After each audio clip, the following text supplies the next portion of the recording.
আল্লাহুম্মা আহইনি মিসকিনান, আল্লাহ আপনি আমাকে যতক্ষণ জীবিত রেখেছেন, বাঁচিয়ে রেখেছেন, ততক্ষণ আমাকে গরিব অবস্থায় বাঁচিয়ে রাখেন।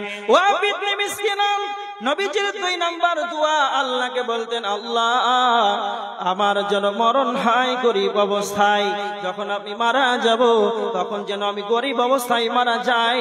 নাম্বার 3 নবীজি বলেছিলেন, আল্লাহর কাছে দোয়া করেছিলেন, ওয়াশরুনি ফি জুমরাতিল মাসাকিন, আল্লাহ ওয়াশরুনি ফি জুমরাতিল মাসাকিন ইয়াউমাল কিয়ামা, কিয়ামতের দিন যেন আমার হাসর হয়, কিয়ামতের ময়দানে আমার গরিবদের সাথে যেন হাসর হয়।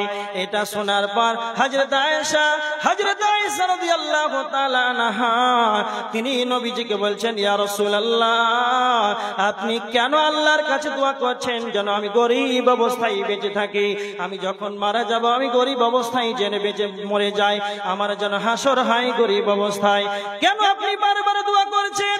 হযরত আয়েশাকে নবীজি বলছেন, আয়েশা তুমি শুনে রেখে দাও, ইন্নাহুম ইয়াদখুলুনাল জান্নাতা ক্বাবলা আগনিয়াইহিম বি40 খরিফা।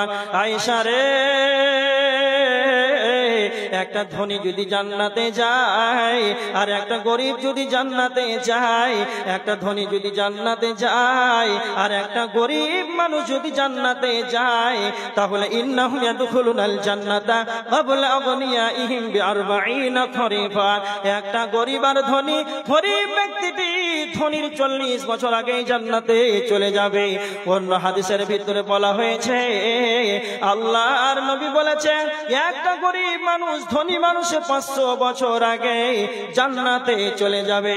এই জন্য আমি সর্বদা আল্লাহর কাছে দোয়া করি, আল্লাহ আমি যেন গরিব অবস্থায় বেঁচে থাকি। কি বুঝতে পারলেন? এই হাদিস দ্বারা কি বুঝতে পারলেন? হাদিস তো সহিহ হাদিস। আল্লাহ রাসূল নিজে গরিব হওয়ার জন্য দোয়া করছেন, আর আমরা বলছি আল্লাহ কখন 5 তলা হবে, 7 হাজি তো হয়ে গেছে, যে শুধু কালাটা বাকি আছে, আমার যে হয় না কেন এই শুধু ধারণাতে আছে। প্রথমে বলেছি যে সাধারণ এখন বর্তমান সমাজের মানুষ শুধু দুনিয়া চাইছে, দুনিয়া।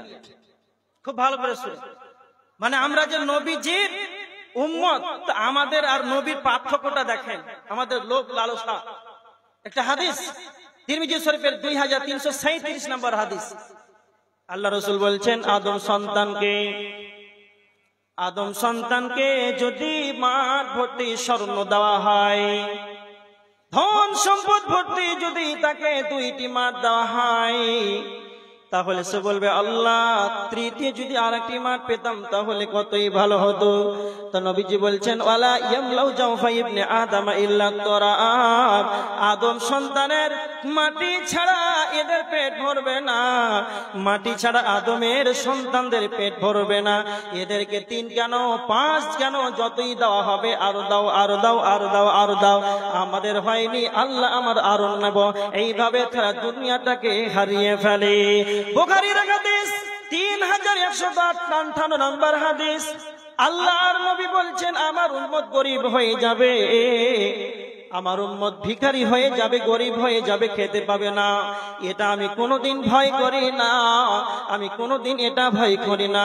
কিন্তু আমি সব চাইতে যেটা আমার বড় ভাই, সব চাইতে আমার যেটা বড় ভাই, আমার উম্মতের মাল বেশি হবে, সম্পদ বেশি হবে, ধন মাল বেশি হবে, টাকা পয়সা বেশি হবে।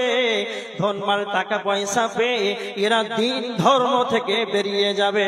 এটা আমার আশঙ্কা হয়, এটা আমার ধারণা হয়, এটা আমার মনে হয় যে আমার উম্মত ধন সম্পদ টাকা পয়সা পেয়ে এরা দিন থেকে বেরিয়ে যাবে। বর্তমান সমাজের মানুষকে দেখে, মুসলমান ঘরের নারীরা, মুসলমান ঘরের ছেলেরা, এরা এদের বাপ মুসলমান, ওর 14 গোষ্ঠী মুসলমান, এরা উম্মতে মুহাম্মাদি, টাকা হয়ে গেছে এদের টাকা করে, এদের অহংকার, এমন শার্ট পোশাক করছে, নিজেদের লজ্জা স্থান ব্যতীত সমস্ত শরীর খোলামেলা। এরা হলো বড় লোকের মেয়েরা, এদের শরীর অঙ্গ প্রত্যঙ্গ মানুষকে দেখে জিনা করেছে, গুনাহ করাচ্ছে। তার মানে এরা এত বড় বড় গুনাহ এখন লিপ্ত হয়ে গেছে।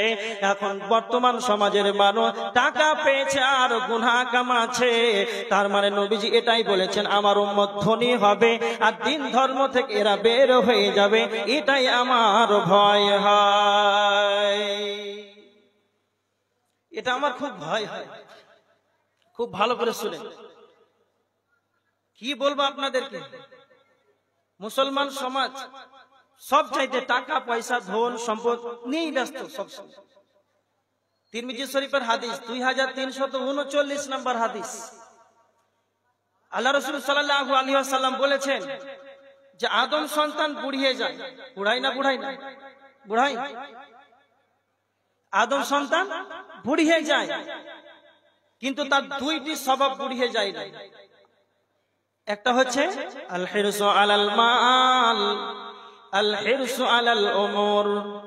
সে মনে মনে ভাবে, বৃদ্ধ যখন হয়ে যায় সে মনে মনে ভাবে আমার যেন আরো যেন বয়সটা বৃদ্ধি পায়, এটা সে মনে মনে ভাবে।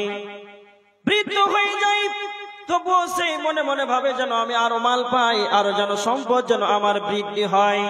এটা নিয়ে পশ্চিম কালেও তারা ভাবে না দুনিয়া ছেড়ে আমাদেরকে চলে যেতে হবে, মাল নিয়ে কি করব, এসেছিলাম উলঙ্গ হয়ে চলে যাব সাদা কাফন পরে, তবে মাল আমি কি করব, এই জ্ঞানটা আদম সন্তান বুঝতে পারে না। সচক্ষে দিনে রাতে, মাসকে মাস, দিনকে দিন, সপ্তাহে কবরস্থানে লাশ নিয়ে যায়, তবু নিজের ব্যাপারে যেন উদাসীন হয়ে থাকে।